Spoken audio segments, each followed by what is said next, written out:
My name is Audrey Collins, and the moment my brother said, "You're not welcome at my wedding," I realized I had never really been family, just useful. He didn't say it privately. He said it in the middle of the venue I had spent 6 months planning, standing under the crystal chandeliers I had negotiated down to a price he could afford. Or rather, a price I could afford. "You'll humiliate us," he said coldly. "We voted. It's unanimous." Voted. Like I was a problem to eliminate. My parents stood beside him, silent but firm. My mother wouldn't look at me. My father just nodded, like this was reasonable. Like I hadn't poured every spare dollar and sleepless night into making their day perfect. I didn't cry. I didn't yell. I just looked at the contract folder in my hands, my name on every line, my card on every deposit, my responsibility on every promise. "Okay," I said quietly. They looked relieved, like they'd won. I handed him the folder. "Good luck without me." I walked out before they could answer. Behind me, they laughed nervously, already celebrating their victory. But they didn't realize something yet. Every promise they were counting on belonged to me. I didn't go home. I went straight to my car and sat there, hands resting on the steering wheel, breathing slowly until the shaking stopped. My phone buzzed almost immediately. My mother. I let it ring. Then a text appeared.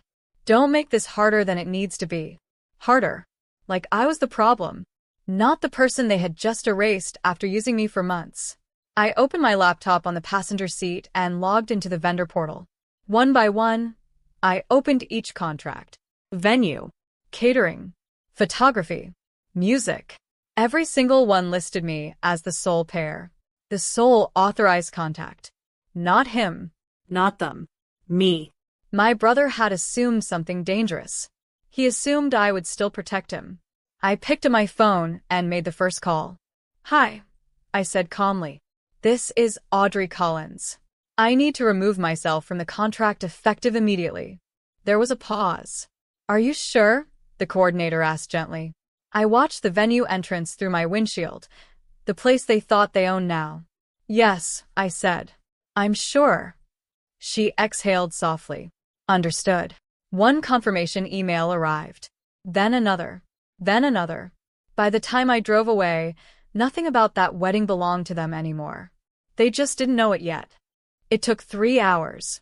3 hours for reality to reach them. My phone lit up while I was sitting on my couch, shoes still on, the quiet of my apartment wrapping around me like armor. My brother's name flashed across the screen. I answered. "What did you do?" he demanded, his voice sharp with panic. I leaned back slowly. "What do you mean?" "The venue just called. They said the contract was canceled. They said the deposit holder withdrew." I said nothing. "They said your name was the only one on it," he added, quieter now. I let the silence stretch, because for the first time he understood. "You can fix this," he said quickly. "Just call them back. Tell them it was a mistake." A mistake. Like removing myself from something I was never welcome in was an accident. "You voted," I reminded him calmly. He exhaled hard. "This isn't funny, Audrey." "I know," I replied. "It never was."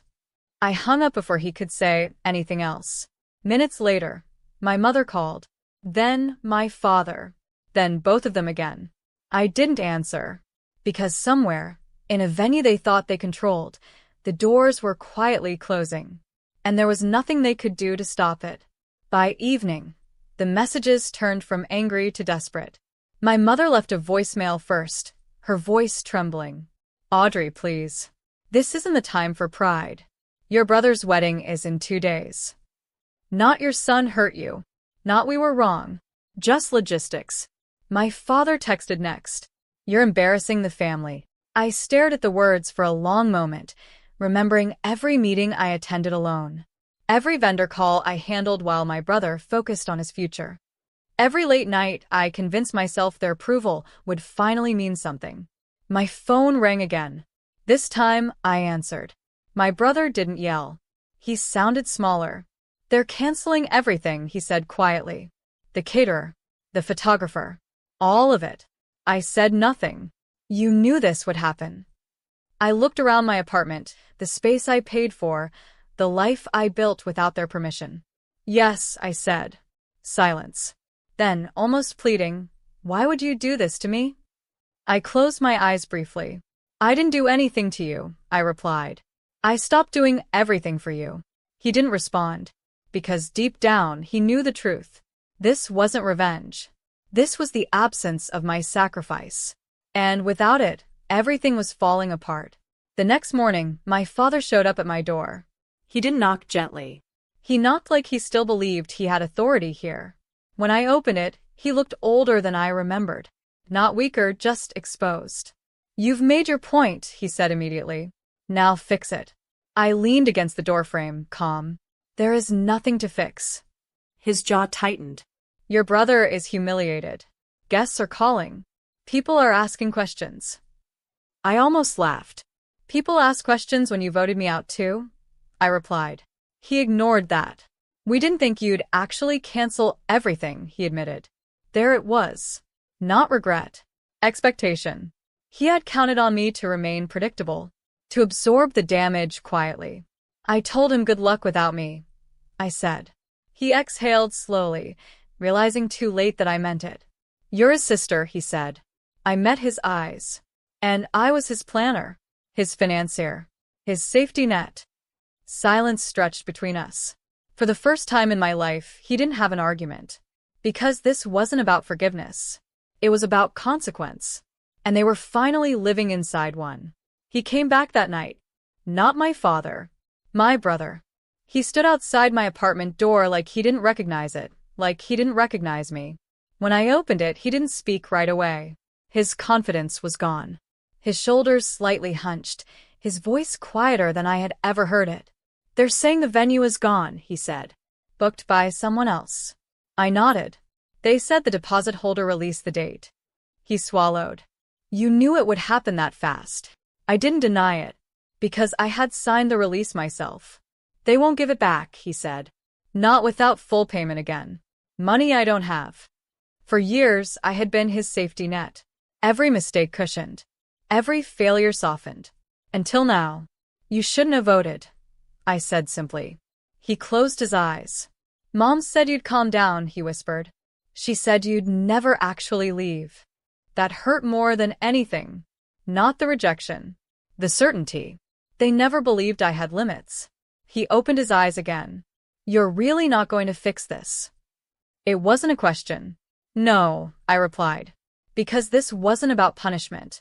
It was about finally removing myself from a place I was never valued. And he was finally seeing what that absence looked like. The wedding day came anyway. Not at the venue I had secured. Not under the chandeliers he had admired while standing beside me months earlier. Instead, it happened in a rented hall across town. Smaller, dimmer, rushed. I didn't go. I didn't check my phone.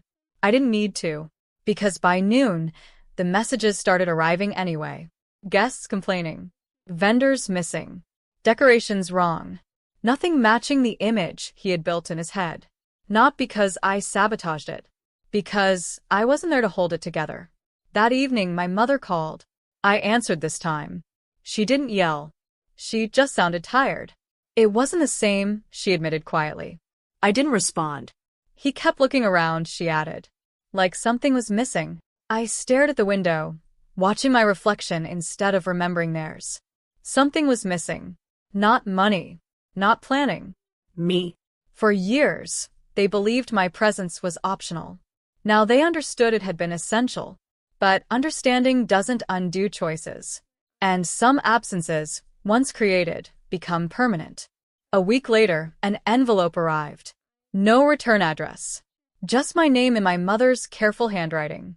Inside was the original invitation I had designed, the one with the ivory cardstock and the soft silver lettering my brother said made it feel important. Across the front, my mother had written one sentence. We didn't realize how much you were holding together.